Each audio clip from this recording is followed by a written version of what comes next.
મારું નામ બાસવ્ય ક્રિશા છે. હું તમારો આજે ગુજરાતી સબ્જેક્ટ લઈશ. તો કોને કોને ગુજરાતી બહુ ગમે? તો આજે આપણે પાઠ પહેલો ની કાવ્ય સમજવાના છીએ. બોલશો ને મારે? કુદુક ઘોડા કુદુક, કુદુક ઘોડા કુદુક, ઘોડો મારો 7 પાંખ. મારો વિજ્ઞાન વિષય લઈશ. પ્રવૃત્તિ 3.1 એમાં 3 નાના ટબ પાત્ર લો, તેના પર A અને B તથા C એમ લેબલ લગાવો. પાત્ર એમાં ઠંડુ પાણી અને પાત્ર બીમાં ગરમ પાણી. ગરમ પાણી એટલું બધું ગરમ ન લેવું કે જેથી તમારો હાથ. गुलमर्ग में गई तो मुझे वहाँ कुछ भी असाधारण नहीं लगा. एक खुला सपाट मैदान, देवदारों के घने झुरमुट और बस तब में घंटे भर में सारा गुलमर्ग देख गई थी. આજે હું તમને એવી હેલી રીત કહીશ કે તમે ગુણાકાર કરો કે ભાગાકાર કરો, તમને તરત જવાબ મળી જાય.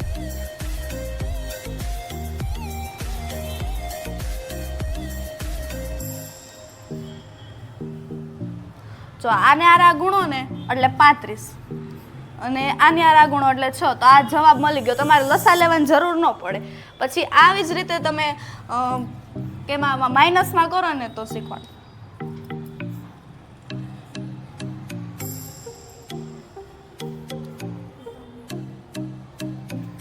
માઇનસ નહીં, સોરી, ભાગા કરો.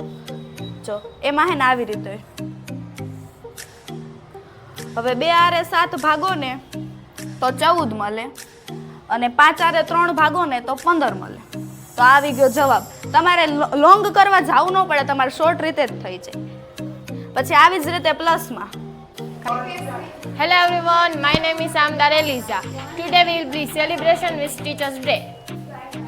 Good morning. આપણે આજે શીખી WH વર્ડ્સ, એટલે કે દરરોજ આપણે કોઈ પણ વાક્ય બનાવવું હોય તો જેમાં જે વર્ડ્સ યુઝ થતા હોય એને કહેવાય WH વર્ડ્સ. જેમ કે વુ એટલે કે કોણ, ઈ કર્તામાં વપરાય છે. વુ એટલે કે કોણ, કર્તામાં વપરાય.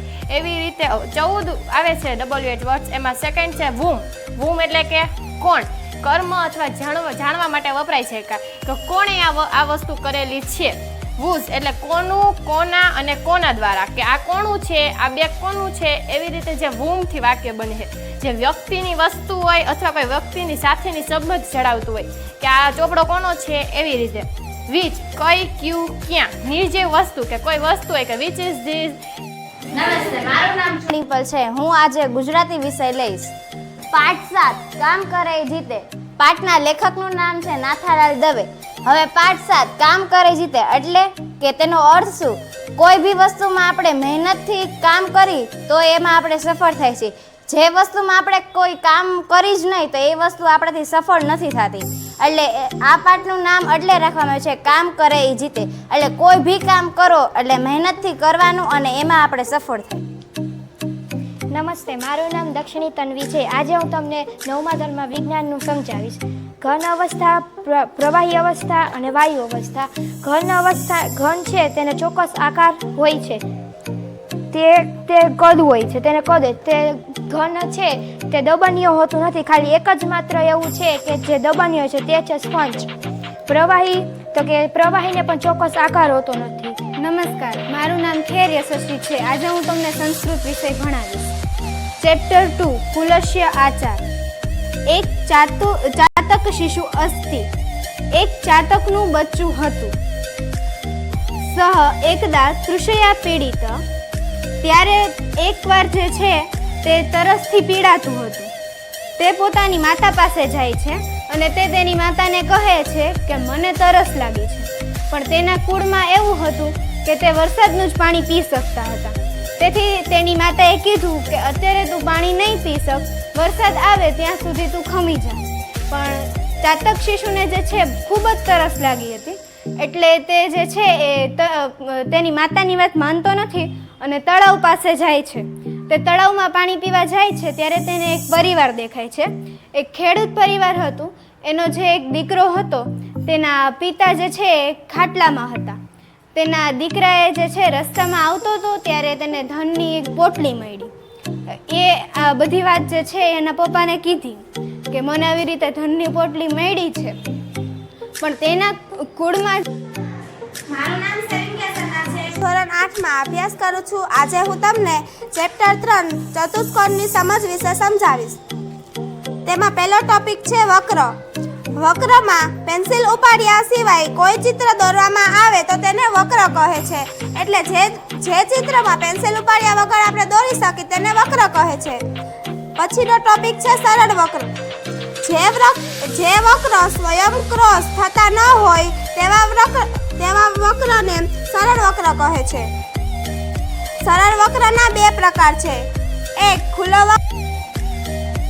પાઠ 2 સૂક્ષ્મજીવો મિત્રો અને શત્રુ. આ પાઠમાં આપણે સૂક્ષ્મજીવો વિશે ભણવાનું છે. સૂક્ષ્મજીવોના 4 પ્રકાર આવશે: ફૂગ, બેક્ટેરિયા, પ્રજીવ અને લીલ. એ 4 પ્રકારમાં અલગ અલગ પેટા પ્રકાર પડશે. વાયરસ છે, એવી રીતે ઘણી બધા બીમારીઓના પણ નામ આવશે. તમે તમારી આસપાસ વનસ્પતિઓ, પ્રાણીઓ સહિત અનેક સજીવોને જોયા હશે, પરંતુ કેટલાક સજીવ એવા પણ છે જેને આપણે નરી આંખ વડે જોઈ શકતા નથી, તેને સૂક્ષ્મજીવો કહે છે. આમાં એમ કહેવામાં આવે છે જે સજીવને આપણે નરી આંખ વિશે જોઈ શકીએ નહીં, જેને ખાલી માઇક્રોસોફ્ટ દ્વારા જ જોઈ શકાય તેવા સજીવોને સૂક્ષ્મદર્શક યંત્ર દ્વારા જ જોઈ શકાય તેવા સજીવોને સૂક્ષ્મજીવો કહે છે. નમસ્તે, મારું નામ લીંગડિયા અર્જિના છે. આજે હું જે કાવ્ય ગાઉં છું તે તમે શાંતિથી સાંભળો અને પછી હું સમજીશ.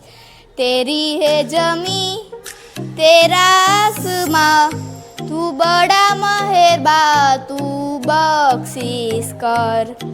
सभी का है तू, सभी तेरे, खुदा मेरे तू बख्शिश कर.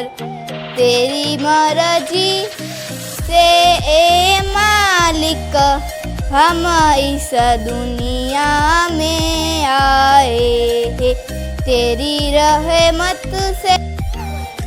My name is Nirali.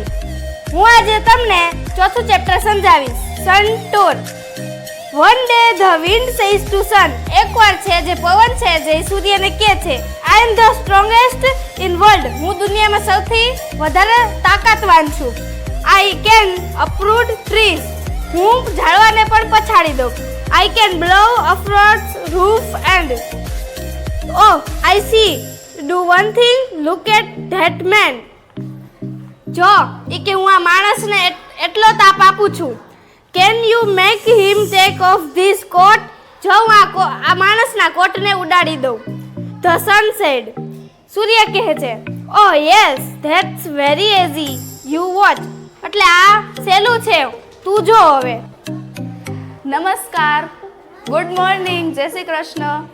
મારું નામ છે ચૌહાણ શ્યામી. આજે હું તમારો ગણિત વિષય લઈશ. તો તમને એકડા બગડા 1 2 3 આવડે છે? બધાને આવડે છે? તો અહીં લખીશ હો, તમારે કહેવાનું એ શું છે, બરોબર? આ શું છે?